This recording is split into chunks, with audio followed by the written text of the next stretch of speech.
Any son of the lineage or daughter of the lineage who wishes to practice the activity of the profound perfection of wisdom should look upon it like this, correctly and repeatedly, beholding those five aggregates also as empty of inherent nature. Form is empty, emptiness is form, emptiness is no other than form. Form is also not other than emptiness. In the same way, feeling, discrimination, compositional factors, and consciousness are empty. Shariputra, likewise, all phenomena are emptiness, without characteristic, unproduced, unceased, stainless, not without stain, not deficient, not fulfilled. Shariputra, therefore, in emptiness there is no form, no feeling, no discrimination, no compositional factors, no consciousness, no eye, no ear, no nose, no tongue, no body, no mind, no visual form, no sound, no odor, no taste, no object of touch, and no phenomenon. There is no I element, and so on up to and including no mind element, and no mental consciousness element. There is no ignorance, no extinction of ignorance, and so on up to and including no aging and death, and no extinction of aging and death. Similarly, there is no suffering, origination, cessation, and path. There is no exalted wisdom, no attainment, and also no non-attainment. Shariputra, therefore, because there is no attainment, bodhisattvas rely on and dwell in the perfection of wisdom, the mind without obscuration and without fear. Having completely passed beyond error, they reach the endpoint of nirvana. All the Buddhas who dwell in the three times also manifestly, completely awaken to unsurpassable, perfect, complete enlightenment in reliance on the perfection of wisdom. The Heart Sutra. Beholding the five aggregates to be empty of inherent nature, form is emptiness. The five aggregates are the five skandhas. The five skandhas are the building blocks of ego, and they're responsible for our cravings and our clinging.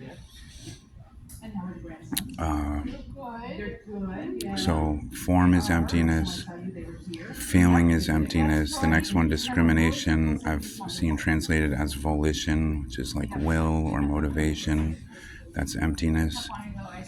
The next one was, I've seen it translated as conditioning factors or concept, which is sort of your background, what has formed your growth in life. That's emptiness. And also your consciousness is emptiness. Your attitude or your state of mind is emptiness.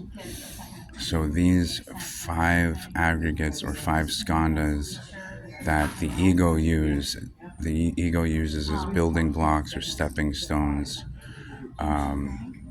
are all emptiness.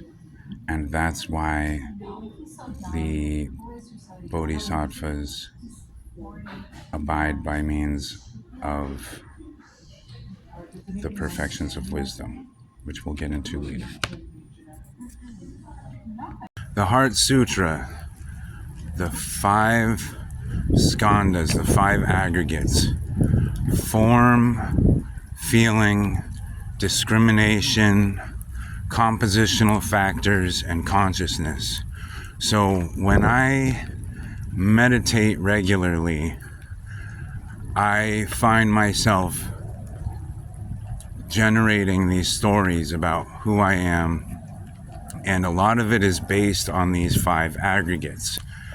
My form, right? My physical appearance, feelings, pleasure and pain. What is the next one?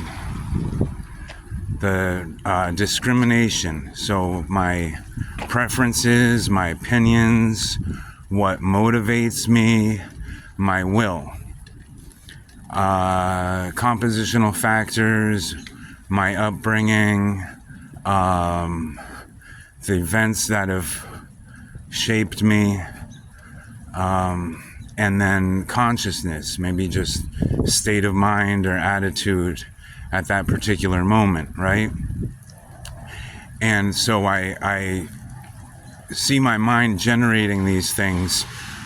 My ego is building them up, so I have a secure feeling about who I am. And then throughout the day, in my interactions with people, when I butt heads with someone, I find that it is usually because of one of these 5 aggregates. So at the end of the day, I get to sit back and consider, why should I feel so insecure? What has gotten my ego so inflamed? Was it that somebody insulted the way I look? Did they hurt my feelings? Did they not agree with my opinion or suit my preferences? Did they scrutinize or criticize where I come from, my upbringing, the things I've been through, and was I in a bad mood? The Heart Sutra is the account of the Buddha's disciple Shariputra's vision of the Bodhisattva of compassion, and it's very important in the Mahayana traditions. It runs through the 5 Skandas and mentions the perfection of wisdom. Perfection of wisdom is in 6 parts: diligence, discipline, patience, generosity, meditative state, and the wisdom that sort of amounts from all this. I think it is a nice guideline for practicing the Eightfold Path. Wise intention, wise understanding, wise speech, wise action, wise effort, wise livelihood, and so on. Because the 5 skandhas are how we cling, form, feeling, etc.